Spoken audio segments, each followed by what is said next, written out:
তাফালিং পাগলা ঘোড়া যদি সংসদে ঢোকে হাসান আব্দুল্লাহর মতো, ওখানে কি মব সন্ত্রাস করবে না? সে সরকার খরচ করতেছে না, ট্যাক্সের পয়সা খরচ করতেছে না, তো উনি একটা পক্ষ নেবে কেন? তরুণদের ভিতরে অনেকেই জিতবে, অনেকে মন্ত্রী হবে, উনি জানলেন কি করে? প্রত্যেকটা মিনিস্ট্রিতে সরকারি কর্মকর্তা সব অফিসে, স্বায়ত্তশাসিত বলেন প্রাইভেট বলেন, সব অফিস থেকে এটা ক্যাম্পিং করানো হচ্ছে টাকা পয়সা দিয়ে।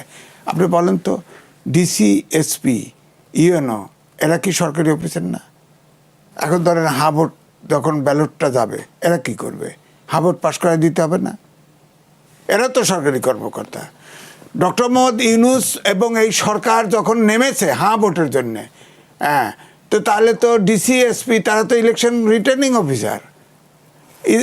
এসপি পুলিশ তো সেন্টার পাহারা দিবে, ইউএনও পাহারা দিবে, তাহলে এটা কি হবে বলেন? আপনার সরকার যে নামলো, সরকারি এই অফিসারগুলো কি করবে? ভোট তাহলে কারচুপি করবে, কারচুপি করে যদি পাশ করে প্রশ্ন তো থাকবে। নির্বাচন নিরপেক্ষ হয় নাই।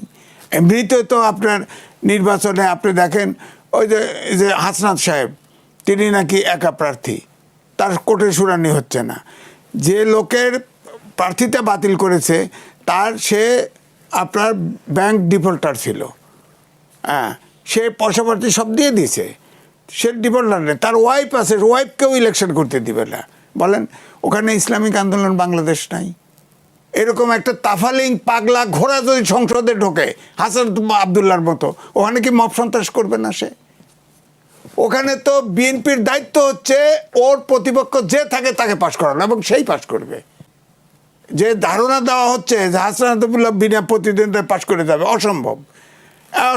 একটা পাগলা ষাঁড় যদি আপনার সংসদে ঢুকায় দেন, এই সংসদে থাকবে? সংসদের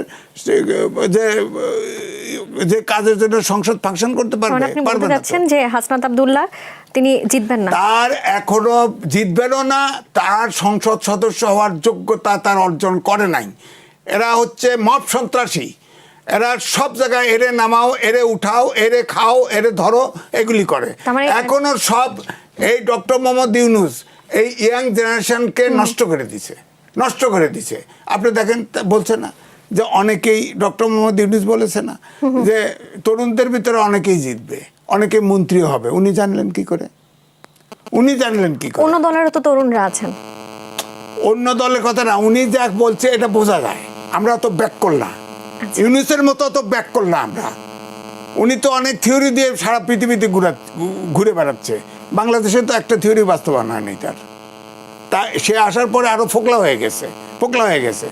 আপনি, অর্থাৎ ডক্টর মোহাম্মদ ইউনূস নিরপেক্ষ না। আপনার গণভোট তিনি করতে পারতেন, হ্যাঁ, বলতে পারতেন গণভোটের ভিতরে কি আছে। যদিও এই গণভোটের 4 দফার ভিতরে যে ঢুকায় দিছে, এটার ভিতরে একটা চালাকি আছে, যাতে আপনি না বুঝছে দেন, ভোট তো ক্যাম্পিং করতেছে। ওনার উচিত ছিল এটা বুঝানো, এটা জনগণকে বুঝাবে, তারপরে বলবে আপনি অথবা না ভোট দেন। উনি তো নিরপেক্ষ।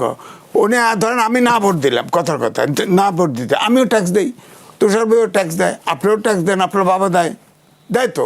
তো আমার আলারও ট্যাক্স নিচ্ছে, না আলারও ট্যাক্স নিচ্ছে উনি। হ্যাঁ, ওরা এই সরকার খরচ করতেছে না, ট্যাক্সের পয়সা খরচ করতেছে না, তো উনি একটা পক্ষ নেবে কেন? উনি পক্ষ যদি নেয়তেই হয়, উনি এনসিপি জয়েন করুক। এনসিপি তৈরি করছে উনি, এনসিপি জয়েন করুক।